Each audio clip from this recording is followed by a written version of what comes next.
হেই বন্ধুরা, good morning. Welcome to my channel Tanay football update. চলো কিছু নতুন আপডেট দিয়ে এই ভিডিওটা শুরু করা যাক। বন্ধুরা, প্রথমে যে আপডেটটি দিয়ে শুরু করব সেটি হলো প্যালেস্তাইন জাতীয় দলের প্রাক্তন 29 বছর বয়সী ডিফেন্সিভ মিডফিল্ডার মোহাম্মদ রশিদকে নিয়ে। বন্ধুরা, এই মোহাম্মদ রশিদের কিন্তু প্যালেস্তাইন জার্সি গায়ে 48টা ম্যাচ খেলার অভিজ্ঞতা রয়েছে এবং গোল করারও কিন্তু খিদা রয়েছে এই প্লেয়ারের।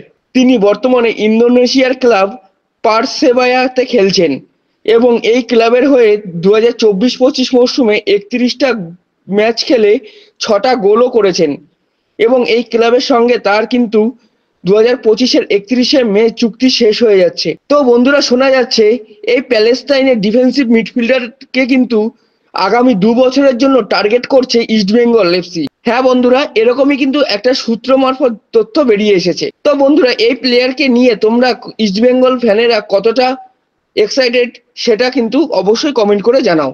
বন্ধুরা, পরবর্তী আপডেটটি হলো স্প্যানিশ ডিফেন্ডার তিরিকে নিয়ে। বর্তমানে তিরি কিন্তু যুক্ত আছেন মুম্বাই সিটি এফসির সাথে এবং এই 2025-এর 31শে মে তার সাথে কিন্তু চুক্তি শেষ হয়ে যাচ্ছে মুম্বাই সিটি এফসির। বন্ধুরা, শোনা যাচ্ছে আগামী সিজনের জন্য আইএসএল এর বেশ কিছু ক্লাব তাকে কিন্তু অফার করেছে তাদের নিজস্ব দলে খেলার জন্য, যার মধ্যে নর্থ ইস্ট কিন্তু এগিয়ে আছে এই দৌড়ে এবং এদিক থেকেও শোনা যাচ্ছে মুম্বাই সিটি এফসি কিন্তু তিরিকে চুক্তি বাড়ানোর অফার দিয়েছে। তো বন্ধুরা, দেখা যাক পরবর্তী মরশুমে তিনি কোন ক্লাবে যায়।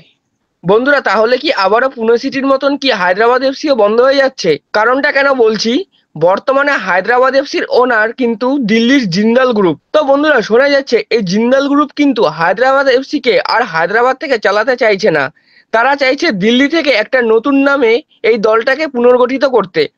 তো বন্ধুরা, দেখা যাক হায়দ্রাবাদ এফসির পরবর্তী ভবিষ্যৎ কি হয়। তারা কি আইএসএল এ থাকে নাকি নতুন করে দিল্লি থেকে কোনো নতুন নামে জিন্দাল গ্রুপ আইএসএল এ এন্ট্রি নেয়। তো বন্ধুরা, এই আপডেটটা নিয়ে তোমাদের কি বক্তব্য আছে অবশ্যই কিন্তু কমেন্ট করে জানাও। বন্ধুরা, এবার যে আপডেটটি দেব সেটি হলো সৌদি প্রো লিগে খেলা 34 বছর বয়সী মোরক্কান উইঙ্গার মৌরাদ বাতনাকে নিয়ে। বন্ধুরা, শোনা যাচ্ছে এই উইঙ্গারকে কিন্তু টার্গেট করছে পরবর্তী মৌসুমের জন্য ইস্টবেঙ্গল এফসি। বন্ধুরা, তিনি বর্তমানে সৌদি প্রো লিগের ক্লাব আল ফাতেতে খেলছেন। তিনি এই 2024-25 মরশুমে আল ফাতের হয়ে 25টা ম্যাচে 10টা গোল এবং 6টা অ্যাসিস্ট করেছেন। তাহলে বন্ধুরা, বোঝাই যাচ্ছে তিনি কেমন প্লেয়ার। তো বন্ধুরা, দেখা যাক এই টার্গেটটাকে ফুলফিল করতে পারে কিনা ইস্টবেঙ্গল এফসি। বন্ধুরা, এই ছিল আজকের আপডেট। যদি ভিডিওটা ভালো লেগে থাকে তাহলে লাইক, কমেন্ট, শেয়ার করো এবং চ্যানেলটা অবশ্যই সাবস্ক্রাইব করো এবং আমার ফেসবুক পেজ ও ইনস্টাগ্রাম আইডিটা ফলো করে রাখো সবার আগে আপডেটগুলি পাওয়ার জন্য। জয় হিন্দ, জয় ভারত।